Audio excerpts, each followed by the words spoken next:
We've got an incredible deep dive ready for you today, focused on some source material that really provides the foundation for centuries of theology. And philosophy, too. Right. It all starts with a single, really powerful image: light, that darkness simply cannot overcome. That idea, that sort of resilience of the divine, that's the thread running through everything we're looking at today. It really is. So our mission is to take these pretty challenging texts and pull out three core concepts. First, the identity of Christ as the eternal word, or logos. Yeah, that's the big one. Then, the dramatic moment that this light arrives in the physical world. And maybe the most surprising part, a very, very specific definition of the last hour. And it's probably not what people think. Not at all. Our sources are dense. Yeah. We're looking at the opening of the Gospel of John, chapter 1, then some urgent instructions from 1 John, and finally, a big celebratory song, Psalm 96. Okay, let's unpack this. Well, I think it's vital right from the start to see the scale these sources work on. They shift immediately between the cosmic and the, deeply personal. How do you mean? The texts begin with this huge universal scope, the Word being in the beginning, the engine for all of creation. But then, almost instantly, they bring that down to this intimate, personal level. The idea of becoming children of God. Exactly. Receiving this Word gives you the power to become a child of God. And that shift from the, grand architecture of the universe to your own individual transformation, that's the key to the whole thing. That's a fantastic framework. Let's jump straight into John's Gospel then.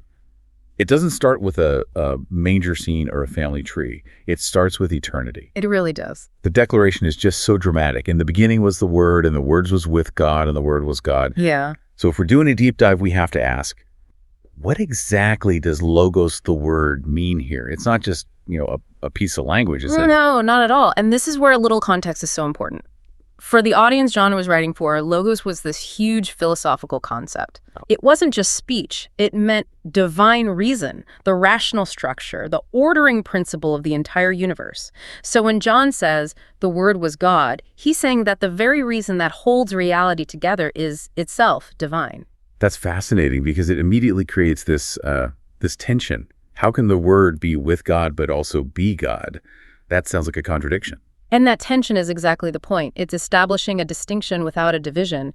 The text needs the Word to be both the agent of creation and, at the same time, identical in nature to the Creator. It's the philosophical groundwork for everything else. Which leads right to the creation claim itself. All things came to be through him. And without him, nothing came to be. Right. The Word isn't just a messenger, it's the absolute prerequisite for existence. And then that creative power turns into this core metaphor for us, for humanity. What came to be through him was life, and this life was the light of the human race. Yes. That connection is profound. The very structure of the universe is tied to the light that defines and sustains human life. It's not just a nice poem. And the text then goes on to define this life as light with a statement of endurance that is, it's truly memorable. Absolutely. The light shines in the darkness, and the darkness has not overcome it. The key here is the verb. The darkness is there, it's real, it struggles against the light, but it just cannot extinguish it. It's a statement of what? Unconquerable power. Exactly, an existential power that works no matter what the circumstances are around it. Now, before we move on, the sources spend a moment on John the Baptist. Why is it so crucial that the text defines him almost by what he isn't? The writer is being incredibly careful. He says John was sent from God to testify to the light. But then immediately he stamps out any confusion. He himself was not the light. So it's to keep the focus in the right place. Precisely. It prevents the audience from confusing the herald with the king, Yeah. It keeps the spotlight on the divine source. Perfect. So if the Word is the ordering principle of the universe, the next big question is, how did the universe respond when that principle actually showed up in person? And that brings us right to the incarnation. And this is where the dramatic irony just drips from the page. Right. He was in the world, and the world came to be through him. But the world did not know him. Imagine an artist returning to their masterpiece, and the painting has no idea who its creator is. There's a real pathos to it. And the rejection gets even more specific, moving from the world in general to his own people. He came to what was his own, but his own people did not accept him. Yeah, there's this real sense of disappointment there, layered on top of this inherent right of ownership. He's coming home. But this drama of rejection is immediately balanced by the incredible power offered to those who do accept him. Yes, the sources pivot right to the condition for transformation. But to those who did accept him, he gave power to become children of God. And that's not just a title change. It's a fundamental shift in identity. And the text is so specific about how this new identity happens. It's not biological. Exactly. It completely eliminates human effort or family ties. They were born not by natural generation nor by human choice, but of God. The insight is that this transformation is purely spiritual. It's a brand new starting point. And all of this is only possible because of this central kind of mind-bending claim of the whole chapter. We have to quote this line. It's the bridge from philosophy to history. And the Word became flesh and made his dwelling among us, and we saw his glory. Full of grace and truth. The ordering principle of the universe housed in a human body. It's a visible, tangible experience of the divine. And that visibility forces a change in how humanity relates to God. The sources really emphasize this by contrasting it with the past. You mean the contrast with Moses? Yes, they draw a clear line in the sand. While the law was given through Moses, grace and truth came through Jesus Christ. The law was a system of external rules, requirements. Things we have to do. Things you have to do.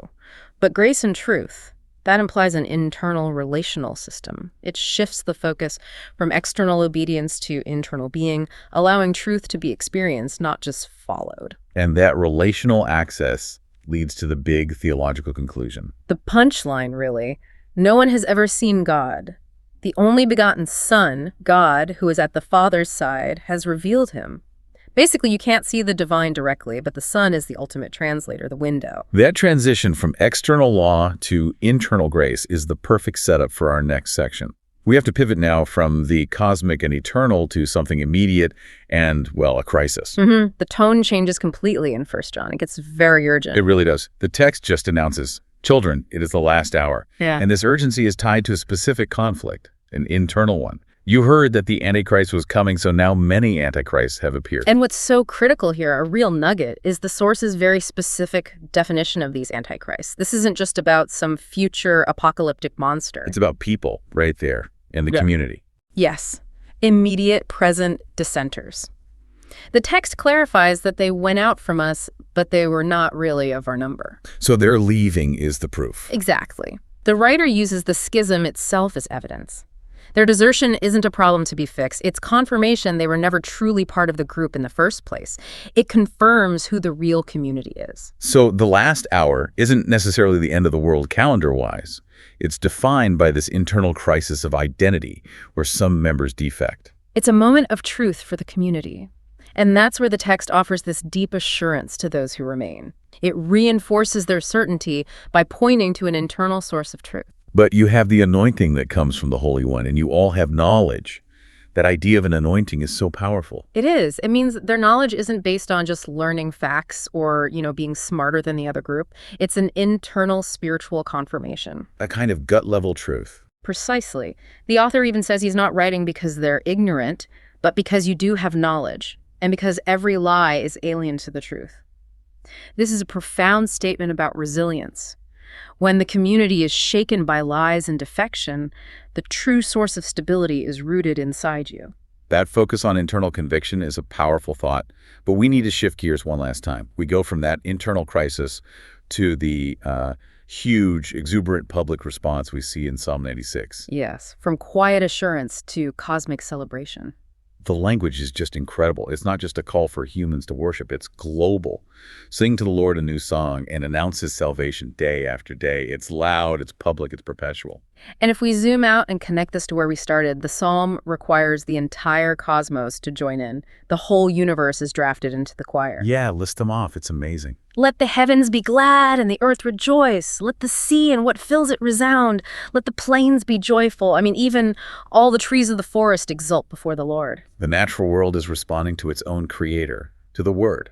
It's recognizing its own creative principle. Exactly. And what triggers all this universal celebration, it's the establishment of ultimate governance. It's the reign of justice that drives the joy.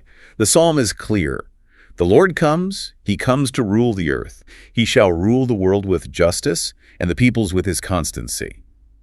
The joy is tied directly to the promise that the Logos, that ordering principle, will govern with fairness and fidelity. So after all that, what does this entire arc mean for you, the learner, trying to integrate this? We've gone from the eternal word, the light darkness can't beat, all the way to this command for global rejoicing. It's a huge journey. It is.